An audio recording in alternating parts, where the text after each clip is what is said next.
Hello friends, welcome to our channel. ఈరోజు అమ్మ అత్తమ్మల్ని మాట్లాడిద్దాం.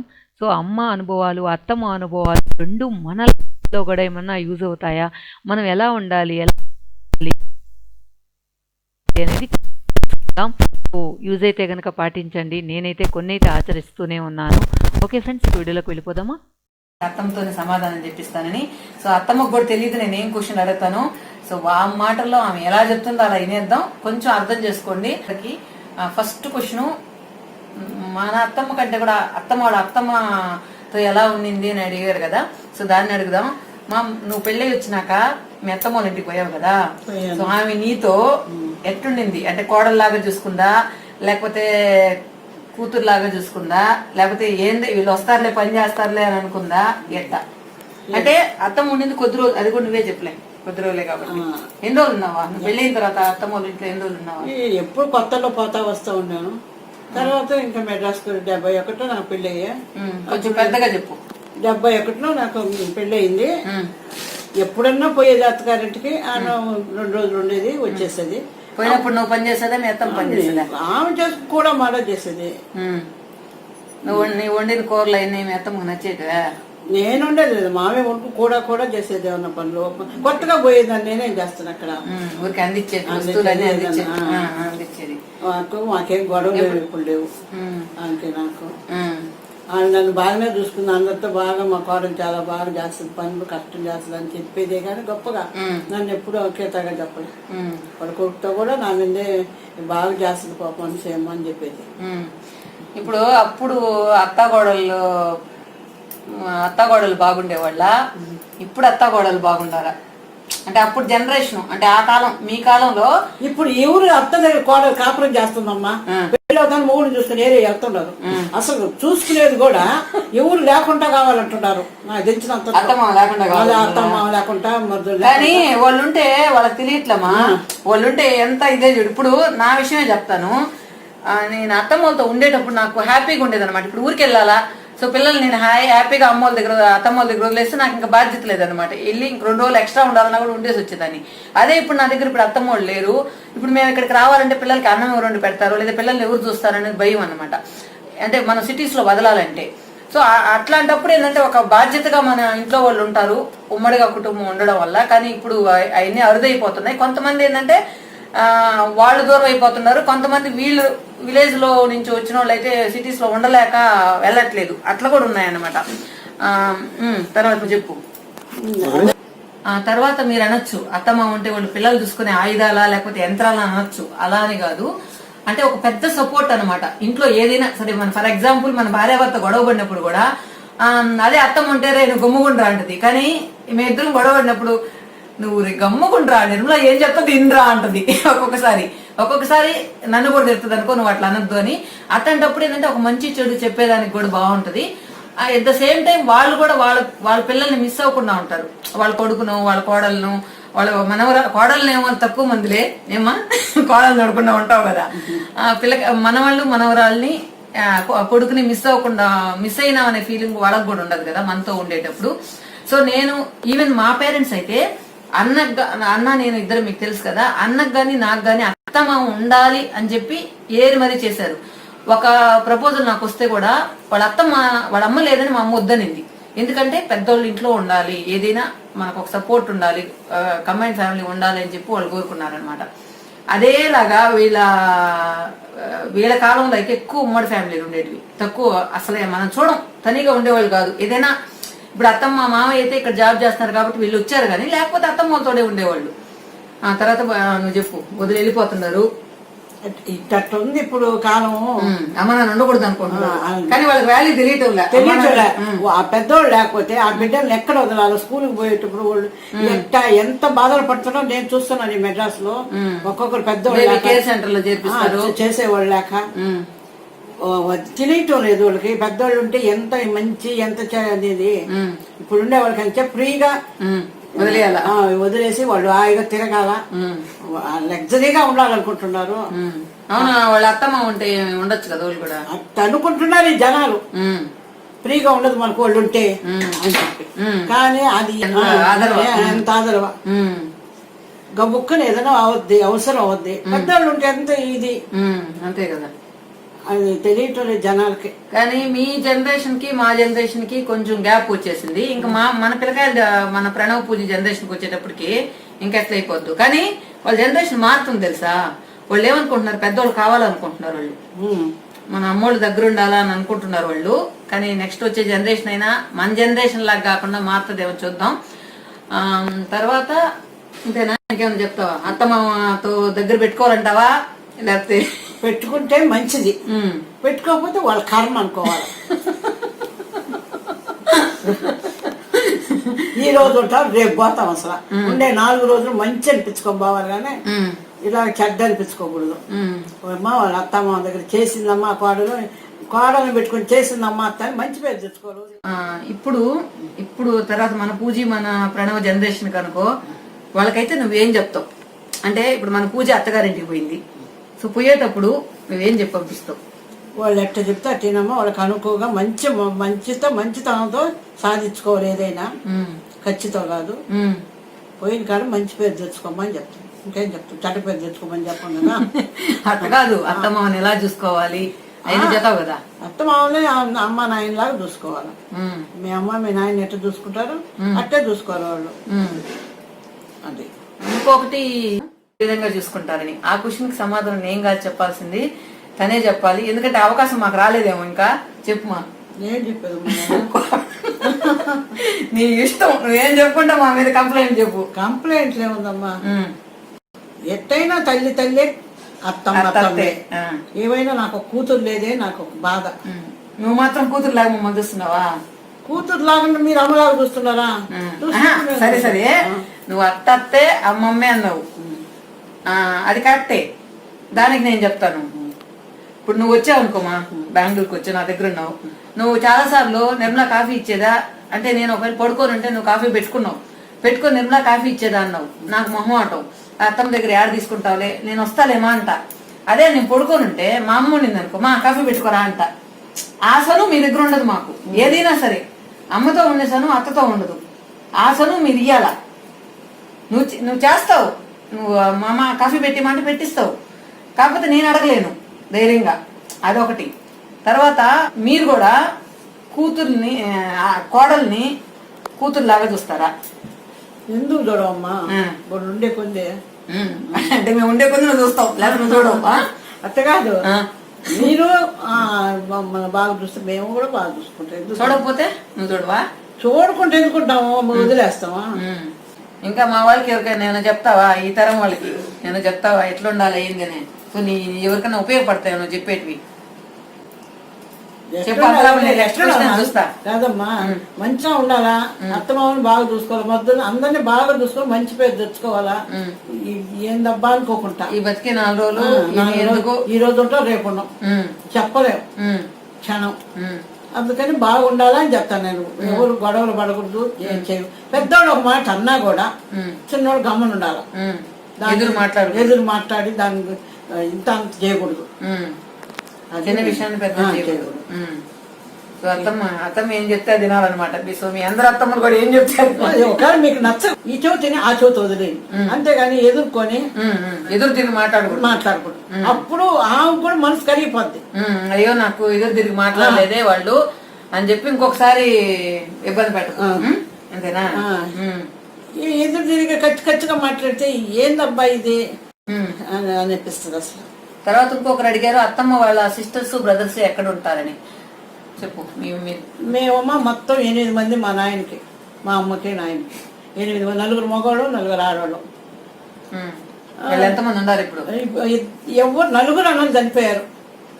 మొత్తం ఆడవాళ్ళం 3 ఉన్నాం. ఒక ఈ మధ్యన చనిపోయింది జనవరిలో. ఇప్పుడు 3 ఉన్నాం. ఒక చెల్లెలు నెల్లూరులో ఉంది, ఒక అక్క గూడూరులో ఉంది, నేను మెడ్రాస్లో ఉంటాను. 3 ఉన్నాం అమ్మ. ఇప్పుడు 3 బతుకున్నాం 8కి. మేము చాలా చాలా గొప్పగా బతకలేదు, కానీ కష్టంతోనే బతికాము అనుకోండి. 2 అన్నలు, మా అమ్మ డాక్టర్లను చదివించింది. 2 అన్నలు చిన్న వయసులోనే పోయినారు.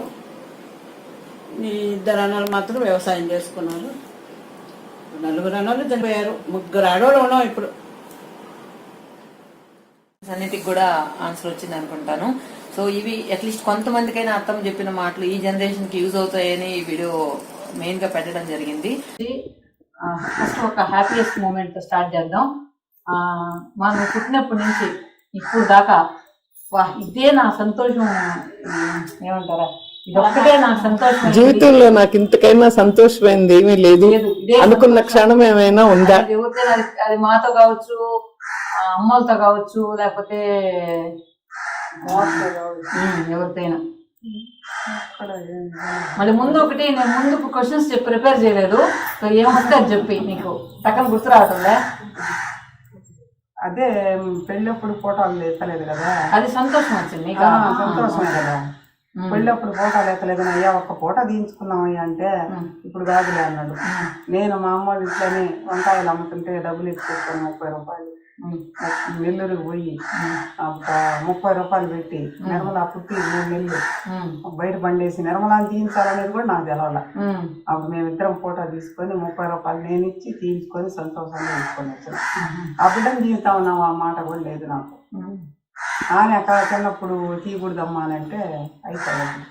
మనం తీసుకున్న సంతోషమే కానీ చిన్నప్పుడు నాకు ఒక ఫోటో కూడా తీయించారు, అన్నకు తీయించారు, నాకు తీయించలేదు. అదే అడగ చిన్నప్పుడు నేను ఎట్టున్నాను, నాకు ఫోటో కూడా తీయించలేదని. అందరూ అది కొనిస్తే ఇది కొనిస్తే సంతోషంగా ఉంటారు అంటే మా అమ్మ ఫోటో తీసిన దానికి సంతోషం వచ్చింది అనమాట. అప్పట్లో అదే ఎక్కువ. అది ఎవరైనా లైఫ్ లో హ్యాపీయెస్ట్ మూమెంట్ అంటే ఇలాంటి మూమెంట్ బహుశా ఎవరికి ఉండదేమో కదా. ఎట్లాంటిది 73వ సంవత్సరంలో 1973లో నువ్వు పుట్టినప్పుడు కొంచెం హోల్డ్ చేయ, ఫోటో కొట్టి చూపిస్తాను, అప్పుడే బాగుంటుంది. మూడు ఫోటోలు ఇచ్చాడు. సనంలో ఒకటి ఎత్తిపోయారు, మా ఊరి కాడ ఒకటి ఉంది, ఇప్పుడు ఏడుకోండి. అవును, మన ఇంట్లో చాలా రోజులు ఉండింది. 30 రూపాయలు 3 కాపీలు ఇచ్చారు. ఆ ఫోటోలు తీసుకునే దానికి కూడా పెళ్ళప్పుడు ఫోటోలు లేవు కదా మనకు. సో ఇదన్నమాట 1973లో అమ్మ సంతోషమైన క్షణం అది. ఈ ఫోటోనే అది చూడొచ్చు. అమ్మ అప్పుడు ఎలా ఉంది, నాన్న ఎలా ఉన్నారని. తెల్ల నక్లిస్, రాళ్ళ నక్లిస్, అప్పుడు రాళ్ళు పట్టిడ. ఇప్పుడు ఉందాక అది? అయ్యో, ఇప్పుడు ఉంచి ఉండాల్సింది కదా. ఇక్కడ పట్టెడు చూసారా, ఇది 7 సవర్లంట. 1400 రూపీస్ తో అప్పుడు ఈ నెక్లెస్ కొన్నారు వాళ్ళు. ఇప్పుడైతే 1400 కి 1 గ్రామ్ కూడా రాదు. దాని లింక్ కూడా రాదు ఇప్పుడు. ఇంకొకరు అడిగారు సాడ్ మూమెంట్ ఏంటి అనేసి.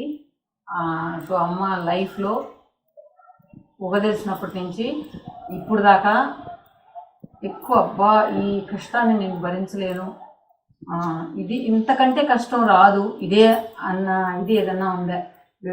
లేదా? ఏదో ఒకటి ఉంటది కదా. కష్టాలు ఎదుర్కొన్నాం కానీ అలివి రాని కష్టాలు నాకు రాలి. వచ్చినా సాల్వ్ చేసుకునే వాళ్ళు. అది ఎక్కువ బాధపడ్డ క్షణం. I don't care. కష్టాలు డోంట్ కేర్ అంట. ఇప్పుడు ఏమేదని చెప్పినంటే నువ్వేదని చెప్పినా ఏం చేయదు ఏడ కూడా చెప్తాది. అవన్నీ మనం కొట్టిపారేయాలంటే జీవితంలో ముందుకు పోవాలంటే అది వేరేమా. నువ్వు కష్టాలకి బాధపడవు అంటే ఎక్కువ. ఇప్పుడు బాధపడలా ఎక్కువగా. బాబు తెచ్చినావు బాధపడలా? బాబు చచ్చిపోయినప్పుడు ఆయన బాగలేని వచ్చినప్పుడు బాధపడ్డా ఎక్కువగా. ఏందబ్బా ఇట్లా అయిపోయింది అని అంతవరకే. కానీ చచ్చిపోయినప్పుడు హఠాత్తుగా అయ్యేతలకే ఆ రోజు ఆ క్షణంలో ఒక రవ్వ ఇదైంది.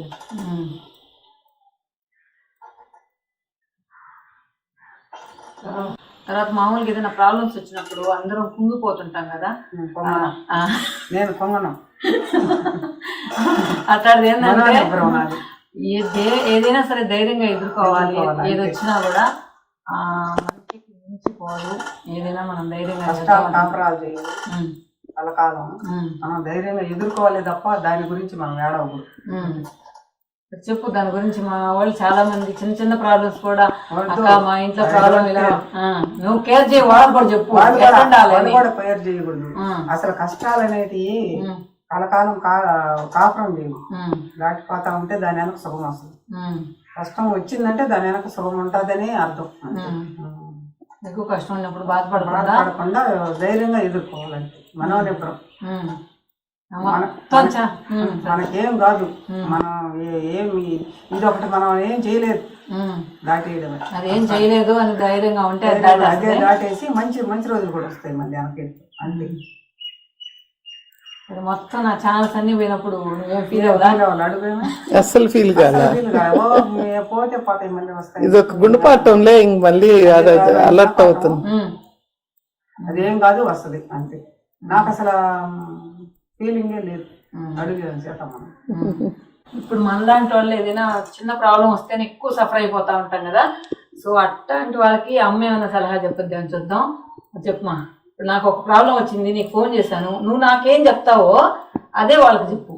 అంటే నేను చెప్పున్నా చాలాసార్లు, ఇట్లా అమ్మ నాకు ఇంత ధైర్యం ఇస్తుంది, ఏది వచ్చినా మేము ఒక్కసారి రొయ్యలు గుంటలు వేసినప్పుడు ఎంత నష్టపోయాం, అయినా కూడా అమ్మ ఎప్పుడు ధైర్యపడలేదని చెప్పి.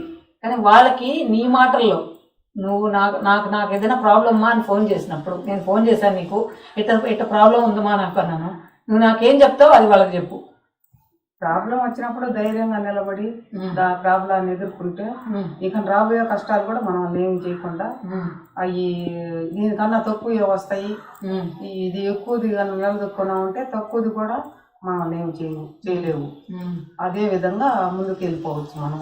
ఒకవేళ ఏదైనా అత్త వాళ్ళతో మామూలతో ఇబ్బంది పడతా ఉంటారు, అత్త మామూలు టార్చర్ పెడుతుంటారు, కొంతమంది వీళ్ళు వాళ్ళని టార్చర్ పెడుతుంటారు, అట్లాంటి వాళ్ళకి ఏం చెప్తావా? చెప్తాం, మనకు ఆ టార్చర్ రాకపోయి ఆ తగ్గు పడ్డప్పుడు వండకుండా ఉంటే ఏ బాధ ఉండదు. తీసుకొని దమ్మ అయిపోతాం. మీ అత్త మీ మామూలు కానీ లేదా మీ పిల్లలు కానీ మిమ్మల్ని తిట్టేటప్పుడు ఆ టైంలో కాసేపు 2 గంటల సేపు వాళ్ళకి కనిపించకుండా టచ్ లేకుండా ఉంటే వాళ్ళకి ఆ పాపాలు తగ్గిపోతాయి, మనకు మంచిది వాళ్ళకు మంచిది. ఎదురుగా ఒక మాట అన్నమాట మాటకు పెరిగిపోతా ఉంటది. అట్లా కాకుండా ఆ సమయంలో ఉండకూడదు మనం అక్కడ. ప్రభు వచ్చినప్పుడు ఇది అందరికీ కూడా వచ్చేస్తుంది, భార్యాభర్తలకు. మీ బాబు తిట్టినప్పుడు చేసిన పని అదే. నేను ఏదన్నా తిట్టినాడు అనుకో, కాసేపు కాదు, ఆయన మూడు బాగా అయిందాకా ఆయన నా జోలికి లేదని కాదు, మాట్లాడేదాన్ని కూడా కాదు. ఒక్కరో కోపాలు తగ్గినాయంటే వాళ్ళే మనకు ఇదైపోతారు. దానివల్ల అత్త మామూలు కానీ కొడుకు కోడళ్ళు కానీ లేదా భార్యాభర్తలు కానీ ఏదైనా గొడవ పడేటప్పుడు ఎవరైతే గొడవ పడుతుంటారో, ఎవరైతే తిడుతున్నారు, ఫర్ ఎగ్జాంపుల్ మా ఆయన నన్ను తిడుతుంటారు అనుకో, నేను ఆ టైంలో కొంచెం మొహం తెప్పించేసి పక్కకి వెళ్ళిపోతే ఆ కోపం చల్లారిపోద్ది, తర్వాత మళ్ళీ మామూలు అయిపోతారా. లేదంటే అక్కడే ఉండేవంటే వాళ్ళు ఒక మాట అన్ను, అయ్యో నన్ను ఇలా అన్నారని మనం ఒక మాట మాట్లాడను, మాటకు పెద్దదైపోతా. అది లాస్ట్ లో అసలు టాపిక్ మర్చిపోయి నువ్వు నన్ను ఇలా అన్నావు, నేను నిన్ను ఇలా, దీని మీద కాన్వర్జేషన్ ఎక్కువైపోయి చిన్నది పెద్దది అయిపోద్ది. ఇంకా అది ఇంకెక్కడిక్కడ మనస్పర్ధలు అయిపోయి అట్లంతా చాలా సమస్యలకి ఎక్కువైపోతాయి అన్నమాట. అటు కాకుండా కాసేపు కామ్ అయిపోవాలి. వాళ్ళు ఏమన్నా అనుకోండి 4 మాటలు అనేసి గమ్మ అయిపోతారు. మన ఎదురు లేకపోతే తిట్టరు కదా, 10 ఆడతారు, ఎదురు ఉంటే 10 ఆడతారు. మనం లేకపోతే మనం ఏనామని తిట్టరు. అందువల్ల మీరు ఎవరైనా గొడవ పడేటప్పుడు కొంచెం దూరంగా అంటే వెళ్ళిపోండి. అది ఆ కాలంలో వాళ్ళు ఈ కాలం వాళ్ళకి ఇచ్చే సజెషన్ అనమాట. తర్వాత అడిగిన క్వశ్చన్ ఏంటంటే ఆ తరం ఇష్టమా ఈ తరం ఇష్టమా అన్నారు. ఆ తరంలో పెళ్ళప్పుడు అత్తగారింటికి వచ్చినప్పుడు ఎట్లున్నాయి, ఇప్పుడు ఎట్లున్నాయని అడిగారు. తర్వాత అమ్మ ఈ జనరేషన్లో పుట్టలేదే, ఆ జనరేషన్లో పుట్టానే అని ఫీల్ అయిందా అని అడిగారు. దానికి సమాధానం అదే బాగుంటది, అదే గౌరవంగా ఉంది. ఇంకా చిన్నప్పుడు మీ అమ్మ చదివించలేదన్నా, అమ్మమ్మ చదివించలేదన్నావు కదా, చదువుకోమంటే ఏం చదువు ఉండేదాన్ని? అంత ఊహ అప్పుడు లేదు, కానీ ఏం చదవాలా అనేది లేదు, ఊహ లేదు. కానీ చదువుకోవాలా ఇంగ్లీష్ చదువుకోవాలని ఆ 4 నుంచి పని ఎక్కువయ్యాయి. అందువల్ల పిల్లల్ని ఆడపిల్లని కూడా అనుకోకుండా అమ్మాయిని అబ్బాయిని ఇద్దరిని చదివించారు. ఫస్ట్ అమ్మ 4th క్లాస్ చదువుకుంది, కాకపోతే ఆ ఉండే బ్రెయిన్ కి మెసేజెస్ కూడా చదువుతుంటది. ఇప్పుడు బ్యాంక్ స్టేట్మెంట్స్ చెక్ చేస్తుంది, తప్పు చెప్తే మనల్ని తిడుతుంది. ఇంట్రెస్ట్ అనమాట, కూడి చదివేది అటంతా. అంటే ఆ రోజుల్లో 4th క్లాస్ అంటే ఎక్కువే అనుకోవాలన్నమాట. అప్పుడు 10th క్లాస్ వాళ్ళు కూడా బాగా మంచి జాబ్స్ వచ్చేటివి అట్లుండేటివి కదా, అప్పుడు తక్కువ ఉద్యోగాలు కదా. కానీ చదివించలేదని ఒక కొరత అనమాట. చదువుకొని ఉంటే బాగుండేది అనేది ఒక కొరత అనమాట. లేదా ఉందా? వర్తే కదా. ఇప్పుడు చదవగలమా? డబ్బు సంపాదించాము, బంగారు సంపాదించాము, ఆస్తి సంపాదించాము, ఇల్లు సంపాదించాము, బిడ్డలు వచ్చారు, చదువు రాదు కదా. ఇప్పుడు నేను చెప్పే వాళ్ళకి కూడా పిల్లకాయలకు కూడా అదే చెప్తాను. నిన్న పోస్ట్ ఆఫీసులో కూడా ఒక ఆయనకి అదే చెప్పేసి వచ్చిన, మేము చదవాలంటే చదవలేము, ఇంకా 4 కోర్సులు అయినా నువ్వు చేసి పెట్టు. సుందరమ్మ మనవరాలు అట్లా ఇప్పుడు ఎవరు చదవకుండా ఉండేది చెప్పడానికి కూడా, అందరు చదువు ముఖ్యం. ఏంటంటే మిగతాది రాదు అవకాశం. అది ఇంకా ఎవరు దొంగలు ఇచ్చలేని ఒక ప్రాపర్టీ అన్నమాట. చదువుకొని ఉంటే ఏదైనా చేసుకోవాలి. సమయంలో జరగాల్సింది అప్పుడే జరగాల.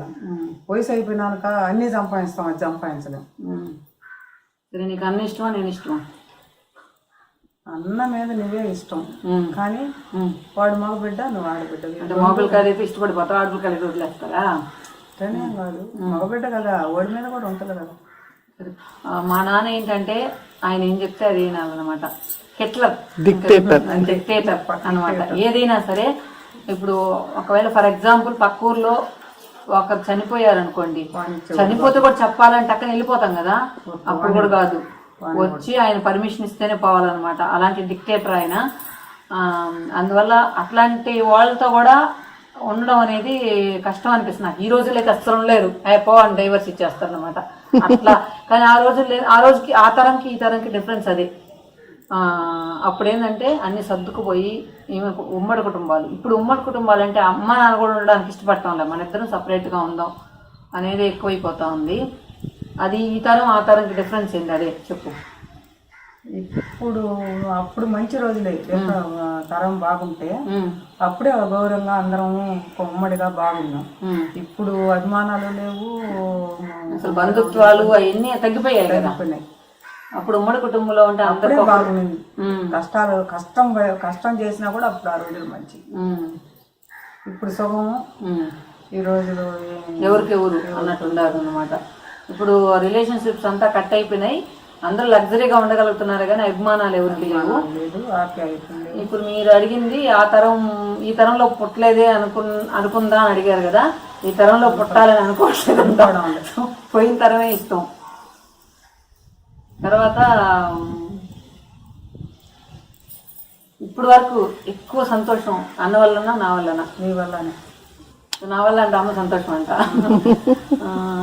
తర్వాత ఇప్పుడు నేను యూట్యూబ్ వీడియోస్ అంతా చేస్తుంటాను కదా, నీకు నేను అది చేయడం మనస్ఫూర్తిగా ఇష్టమా? మంచి పనులు చేస్తే నాకు ఎప్పుడూ ఇష్టం. అది ఏదన్నా బాగా లేకపోతే అప్పుడే ఖండించేస్తాను. ఏదైనా నేను పలానా చేయాలనుకుంటున్నాను అని చెప్పినప్పుడు ఇదే కాదు ఏదైనా సరే తనకి ఇష్టమైతే ఇది చెయ్యి అంటది, లేకపోతే వద్దు అని చెప్పేస్తాను అనమాట. అది ఎగ్జాంపుల్ నేను చెప్పలేకపోతున్నాను ఏదైనా సరే. ఇంకొకటి ఏంటంటే ఫస్ట్ నుంచి కూడా ఏదైనా అక్రమంగా సంపాదించేది వద్దంటది. 5 పైసలు కూడా ఉండకూడదు, వద్దు, మనకు ఏదైనా న్యాయంగా సంపాదించాలి. అక్రమంగా సంతోషం మనిషికి వచ్చేది 10 రూపాయలు వచ్చేది, అన్యాయంగా 10 రూపాయలు వచ్చేదానికంటే కూడా న్యాయంగా 1 రూపాయి ఇచ్చినా సంతోషంగా ఉంటుంది అని చెప్తా ఉంటుంది. ఒకటి మనవరాళ్ళకి అందరికీ అదే భాష చెప్పుకుంటా వస్తుంది మీ కానించి. ఇంకొకటి ఏంటంటే అందరూ పల్లెటూరులో ఉండేటప్పుడు వాళ్ళ భర్తలు పెత్తనం లేదా భార్యలు పెత్తనం అట్లా అంటుంటారు కదా. సో మా ఇంట్లో నేను అట్లాంటిది నేను పుట్టినప్పటి నుంచి చూడలేదు. నాన్న హిట్లరే, కాకపోతే ఏంటంటే అమ్మను ఎప్పుడు డబ్బుల విషయంలో అట్లా ఖండించేవాడు కాదనమాట.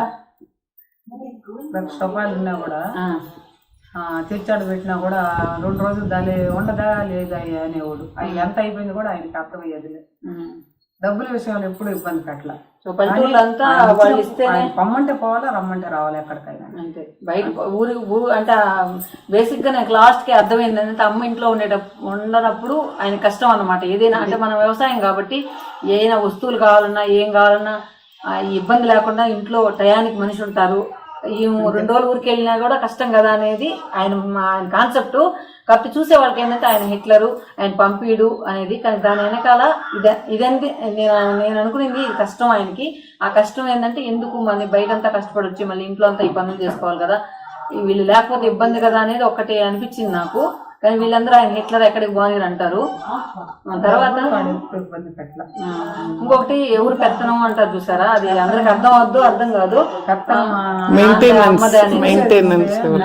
సో మెయింటెనెన్స్ ఏదైనా చేయాలంటే ఏదైనా కామన్ గా డబ్బులు పెట్టుకునేవాళ్ళు. నాకు బాగా గుర్తుంది, మాకు ఒక బీరువా ఉంటే దానికి 2 కీస్ ఉంటాయి కదా. నార్మల్ గా ఒకటి దాచి పెట్టుకుంటారు, ఒకటి పెట్టుకుంటారు కదా, అట్ట కాదు. అమ్మ దగ్గర ఒక కీ, నాన్న దగ్గర ఒక కీ ఉండేది. నాన్నకి డబ్బులు కావాలంటే నాన్న తీసుకునేవాడు, అమ్మకి కావాలంటే అమ్మాయి తీసుకునేది అనమాట. అది నేను మా ఊర్లో అంతటికి కూడా మా ఇంట్లోనే చూసా. నేను అది మాత్రం చెప్పగలుగుతా, ఎవ్వరూ లేరు ఇట్లా. ఎవరైనా ఒకటి భార్య పెత్తనాన్ని అంటది, లేదా భర్త పెత్తనాన్ని అంటది మా ఊర్లో, మా విలేజ్ లో. కానీ మా ఇంట్లోనే ఇదొక్కటి నేను చూసా. కొంతమంది పక్కింట్లో అడిగినా కూడా మా ఆయన వస్తే డబ్బులు తీసిస్తాం, లేదా కూరగాయలకు కావాలంటే ఆయన వచ్చి నాకు తీసిస్తాం, అట్టుంటారనమాట.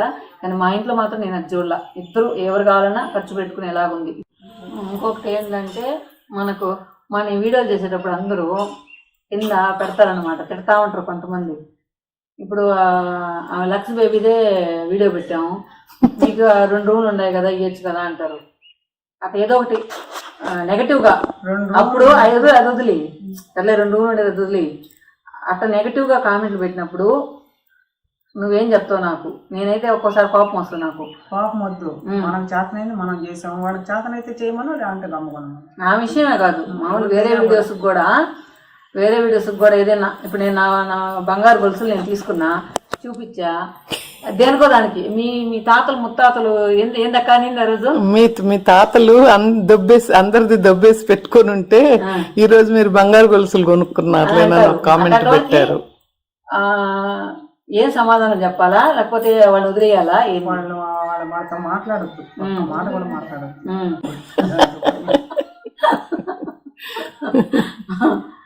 దానిలో నిర్మల ఎక్స్ప్లెనేషన్ ఇచ్చింది, ఇది నా ఫస్ట్ నెల జీతంతో దాచుకొని కొనుక్కున్నాను అని అనేసి. అయినా గానీ వాళ్ళు ఆ కామెంట్ పెట్టారు. అదనే కాదు, ఏదైనా సరే ఇట్లా పెట్టినప్పుడు వాళ్ళకి సమాధానమే ఇవ్వదు.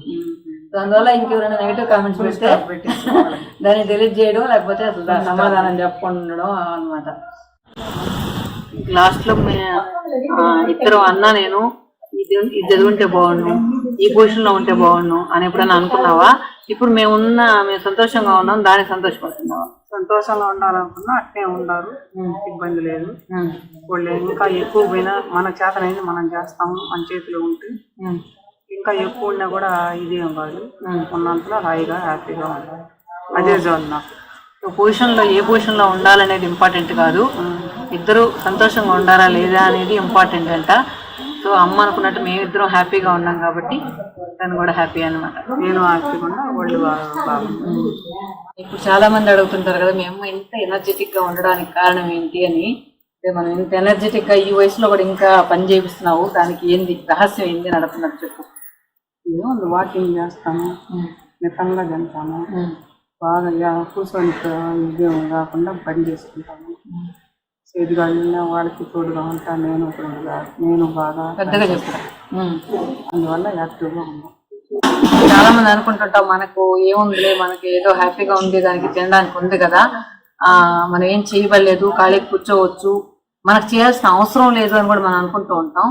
కానీ అమ్మ చెప్పేది ఏంటంటే, మనకు చేయాల్సిన అవసరం లేకపోయినా కూడా మన చెయ్య కాలు ఆడిన రోజులు, అంటే మన పని మనం చేసుకోగలిగిన రోజులు మనం చేస్తూనే ఉండాలి అని చెప్పి ఒక కాన్సెప్ట్ అనమాట.